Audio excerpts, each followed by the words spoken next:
I've soothed a child to sleep with my voice before. Ever since one of my cousins was born and my uncle needed my help, I've loved babysitting. Word got out that I do the dishes and clean the kitchen every time I babysit, and so I started getting recommended to friends of my family. Anyway, one of my cousins was particularly hard to put down for naps, and I took that as a personal challenge. I babysat him, Reese, and his older brother, Drew, when I was 14.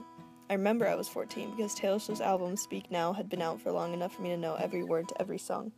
Yes, I have organized time periods in my life based on what Taylor Swift album had been released because I just love her. I let Drew go and play computer games while I tried to put Reese down. I carried Reese to his room and walked around the room slowly as I sang Enchanted to him. I went through this song and multiple others before I set him in the crib. I remember he opened his eyes when I stopped singing, so I began singing again, starting back up with Enchanted. I sat down on the ladder of Drew's bunk bed. I noticed Reese watching me from his crib, so I decided to close my eyes while I sang. Babies copied the older people around them, right? And so I sang 2 more songs before opening my eyes, and he was drifting off. I lightly hummed the chorus of one of the songs as I got up and left the room. I would like to say that nowadays Reese, at the age of 7, has already picked up piano and guitar, but that isn't true. My singing to him didn't turn him into a prodigy. Sometimes I think my singing didn't soothe him so much as it soothed me. That would mean then that he picked up on my calm vibes and was able to fall asleep, which is pretty dang cool anyway.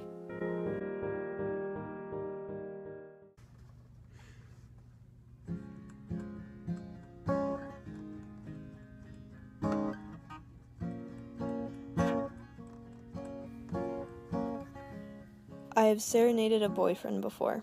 He loves to hear me sing. I remember pretty soon after we had said, "I love you," to each other, he came to my house and we went outside and I played a song for him. I remember I played Treacherous by Taylor Swift. There's heavy downward strumming from C to G to A minor to F with a gentle upward strum on the higher strings to create a sound like a fairy's wings fluttering. Next entered my cautious singing of the first 2 lines.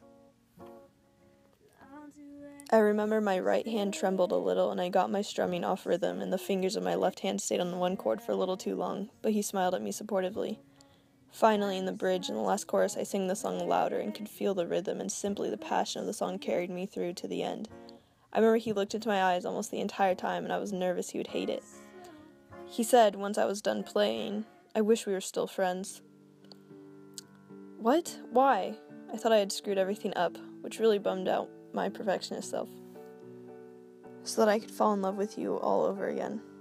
Then there was the swell of my heart and of happy tears, and it was gushy and romantic, and I loved it.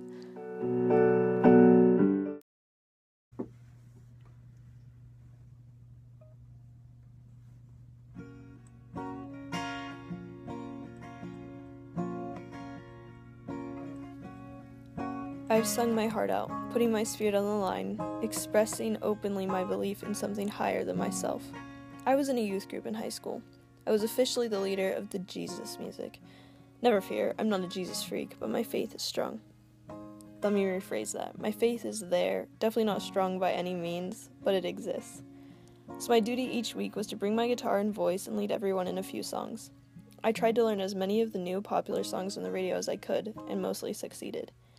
My favorite song to play was, and still is, Divine Romance by Phil Wickham. The guy who accompanied me on the drums was always very supportive of me doing my own thing with the songs, but especially on that one because it was recorded kind of loosely. Plus, I always gave him a drum solo at the peak of the song, and it was a fun time.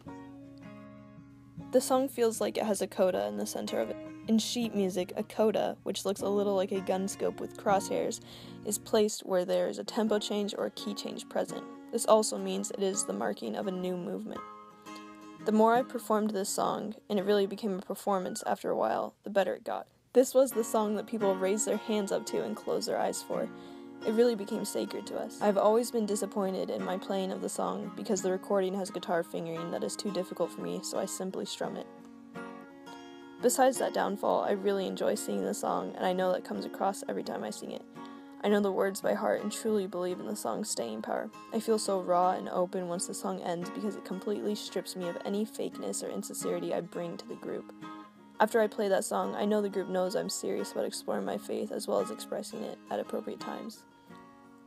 It's almost like I have a mask on. With that mask on covering my face and hiding my emotions, I would begin playing those songs for the group. But once I got to divine romance, the charade was up. I was present and focused and bare. All of these memories were fresh in my mind as I took off in an airplane, headed back to Wake Forest University, with my earbuds screeching into my ears with the tunes and beats that heighten my heart rate and bring tears to my eyes. It's a terrible, awful feeling of a plane simultaneously flying and falling, making my stomach drop over and over, that makes my heart and mind vulnerable to thoughts about my past and question what will stay relevant in my future. I wrote this as I was on a plane from Atlanta to Charlotte, headed back to school after a much too short spring break spent at home. As I wrote, these memories were alive in my ears. I had with me luggage items that were never relevant in the life I had previous to this one. Tall black rain boots, high socks to wear with the rain boots, a purple neck pillow. But in my ears was the familiar singing of Taylor Swift, the girl who helped me through high school and who has now dived into college alongside me. Music, the beating of our hearts, the rhythm in our feet and swagger in our hips. I think it is alive in us. It is alive in me.